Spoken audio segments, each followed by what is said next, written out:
Let me tell you about the crazy past 24 hours I had. So, yesterday, after getting off the phone with people and talking, I went to work because the conference has this Bible trivia games that they have, and today we're having this tournament where these churches come together and they get to play Bible trivia. And so they had me there writing questions for it. And so I was behind, and so or actually, it was given to me not too long ago. And so I had to write a lot of questions for these events. And so it took me all night. I literally put an all-nighter. Um, and so by the time I was done printing out the questions, it was time to take a shower, and it was time to leave. So that was busy.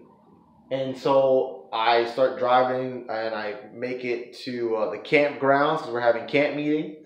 And I get there, and of course, part of my responsibilities is that I do children Sabbath school. And so in one of the buildings. And so I had to do that. By the way, prior to getting to there, it was a stressful morning because for the Bible trivia games, one of the things needed to do the trivia, one of the devices was broken, and it was driving me crazy because I had a backup system to do the trivia games, and I couldn't find it. I didn't know where I did with it, and so I finally find like some tools and stuff like that, but praise God that got fixed. So that was a crazy morning. And so we have Sabbath school. That goes well. And then, of course, we just have the camp meeting, like message and stuff like that. And so then later on in the day, I do the Bible trivia games. And so then I have to drive back to Yonkers here to do the series.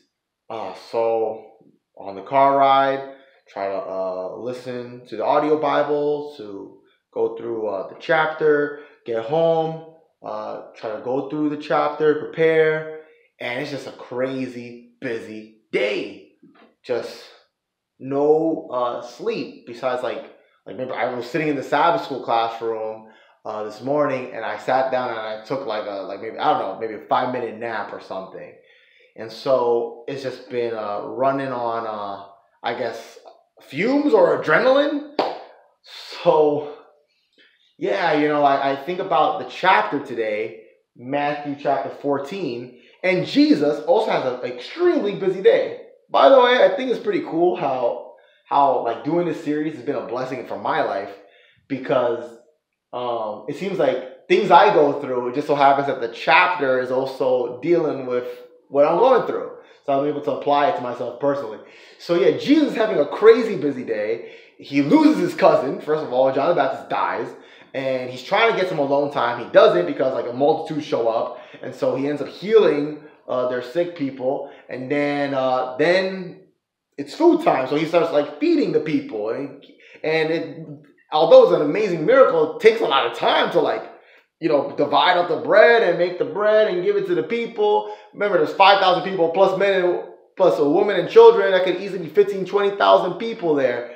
And so Jesus has a super long day. It's now nighttime, evening time, and Jesus sends the disciples out as he's getting rid of the multitude. And it's amazing how Jesus, although he's having the busiest day, took some time to be alone. And he pulls an all-nighter. And he pulls an all-nighter so he can pray. Although he was super busy, he didn't neglect his time, alone time, and especially the alone time in regards to prayer. I think that's awesome. And for me personally, I know if I'm going to make it through these 90 days, preaching every day, like Jesus, he didn't neglect his ministry. He kept going at the ministry. Although it cut into his own personal time, he still did ministry. But at the same time, he didn't jip off the Father. He still spent some alone time in prayer. I know for me personally, I don't want to let that be to drop off to the wayside because I'm doing ministry. That needs to have so much importance that I don't neglect that time with my God, so that in that time connecting with God in prayer, that will like give me the strength to be able to do ministry, be able to preach, and have the Holy Spirit use me. So definitely praying for that. And for you too, if you have been getting busy with life, or maybe you've been getting busy doing ministry, don't ever forget to take time out to spend time with God.